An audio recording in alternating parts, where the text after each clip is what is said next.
So I want to get to Aaron Cohen now as Israel prepares for, we think, this ground offensive that we've been talking about there with Robert Sherman. Aaron's a veteran of Israeli Special Forces, and he's joined us on the program before with terrific insight on what might happen. It still hasn't happened yet. What about the delay here from the Israelis going into Gaza? What do you make of it, and what do you expect the next few days to look like? Well, the best case scenario would be releasing via negotiations the hostages, but that really isn't the modus operandi of Hamas. Clearly, their charter is the destruction of the Jewish state. It's just a murderous group. We saw this massacre on October 7th. They've booby-trapped Gaza.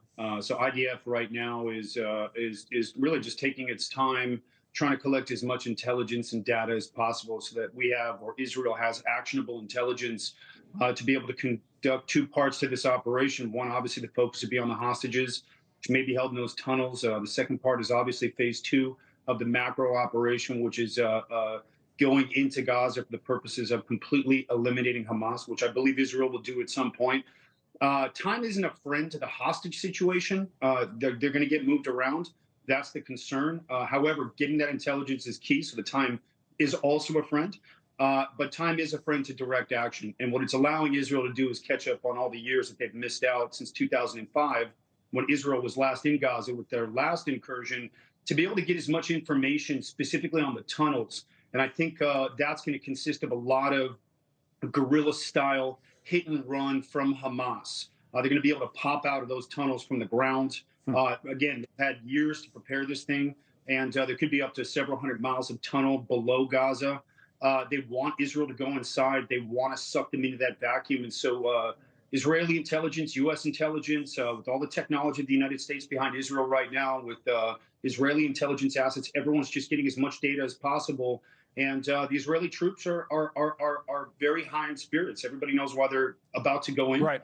And so, they trust their commanders to make sure that they've got the information they need so they can prep the Givati Brigade, the Golani Brigade, Nichole, another elite infantry unit, the Tzanchanim, Israel's airborne units, and then all the spec ops units. Israel's got a ton of them. The reason why we treat operations like doctors treat medicine. We've got specific units for specific things. So really, the information is the key here. So that's what we're waiting for. All right, let's talk about a couple of things. We can bring up our map first of the tunnel system and take a look at what Aaron was just saying, just to give people an idea. Because on the northern part of Gaza, because we have it shaded in where we think, where the intelligence has showed there are tunnels, but you can see how in the northern part of Gaza, it seems to be where most of those tunnels are. So I think that's what Aaron is talking about. That's right by Gaza City. If you go in there, you'd have that to deal with. Then if you broaden out to the region more broadly and look at the Gaza Strip from here, if we're talking about ground operations, Aaron, are we talking about just coming in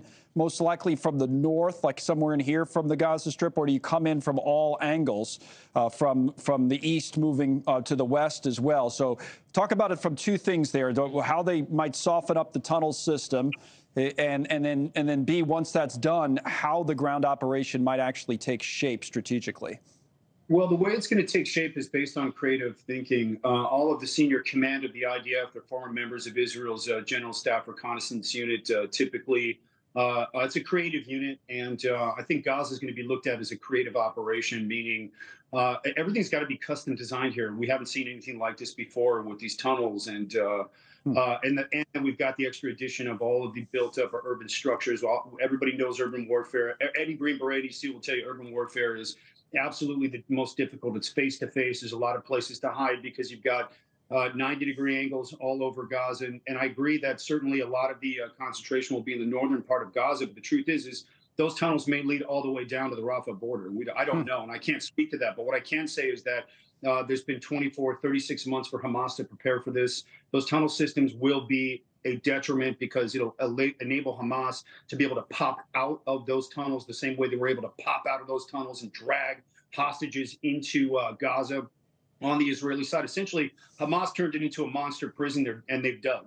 And right. So the IDF, Israel's a big fan of what they call a pressure cooker. So I wouldn't be surprised if there's forces surrounding Gaza, both from the sea, the northern part, the eastern part, on that fence. And I understand there's been some skirmishes there, nothing significant.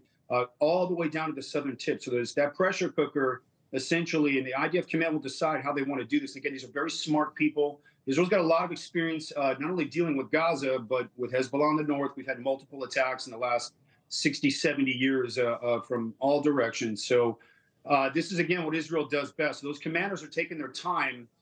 I'm certain that Gaza is completely surrounded so that there can be no more infiltrating from Gaza into the Israeli towns.